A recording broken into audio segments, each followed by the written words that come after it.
you all for coming this morning, and welcome to the Nothing to Do Saturday morning show. I was talking to my wife yesterday, and she was telling me about Pakistan and some of the troubles they were going through, so I decided, why don't I invite a panel of experts here to tell us a little more about Pakistan. So here I have experts from every field to tell us about Pakistan and where they're headed. Right here I have Kalen. He's an excommunicated rabbi, author of Religion, It's What's for Dinner, and labeled as the most opinionated man by New York Times. I have Drea Cordova, MMD, DDS, PhD, and RN, and a personal friend of Malala. I have here Luis da Cruz, PhD of Economics, author of How to Make It Big in the Little World, and winner of 2 Nobel Prizes, and personal friend of Elder Jeffrey R. Holland. Thank you for coming. Thank you. And here we have Trevor. He is a writer of National Geographic. Thank you for coming. We appreciate you guys' time and showing up with us today. Kalen, we're going to start with you. I have some questions about religion in Pakistan. All right. How does Pakistan religion contribute to them being an authoritative state? Religious forces and authoritarian regime have worked together throughout history. If religion is about morality, ethics, and high human values, then politics is generally about manipulation, lie, and the art of the possible. Yet whenever unpopular, illegitimate politicians needed support, the religious authorities extended help, rarely challenging them, thus extending religious influence. So what about the connection between political leaders and religious leaders? Well, it's kind of like you scratch my back and I'll scratch yours. The ruling politicians in Pakistan have had strong connections with religious groups, viewing Islamic politics more as an opportunity rather than a challenge. Pakistan helps us understand that using religion can produce different results under different types of rulers. Great, thank you. Dr. Cordova, how are you? Doing great, how are you? Good, doing well. So how does the culture in Pakistan lead to them having a dictatorship?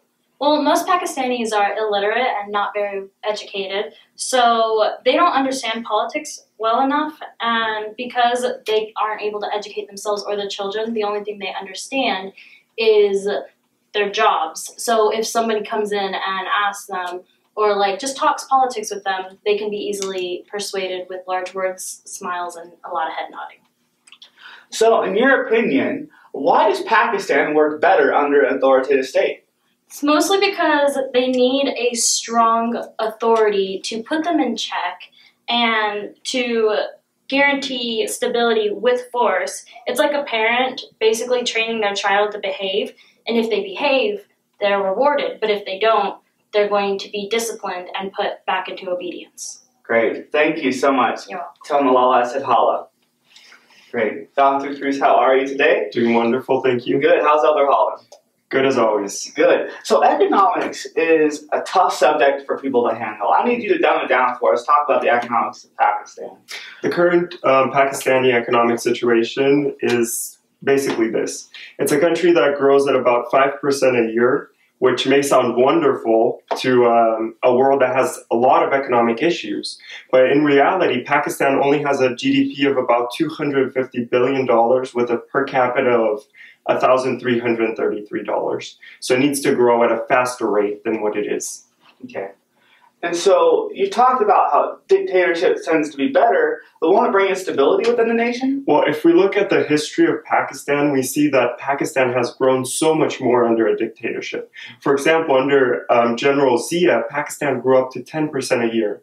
And in a country of such big poverty, that's really what it needs. Great, thank you. Of course. All right, thank you for coming. How's National Geographic going for you? It's going great. I love it. Good. How many countries have you been to for National Geographic?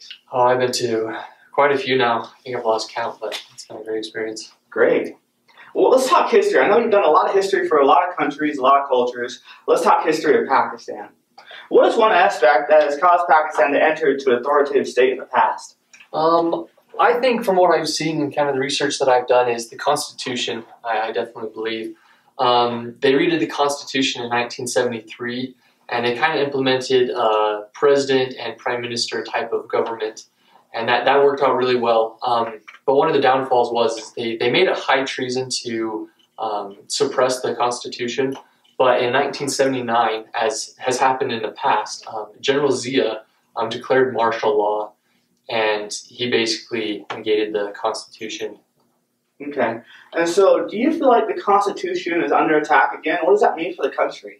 To some degree, yes, it is. What it means for the country is it's possibly a benefit. Like Luis was saying, that under dictatorship, they tend to do better economically, and just kind of what we've seen, it seems that that's kind of the way they do the best.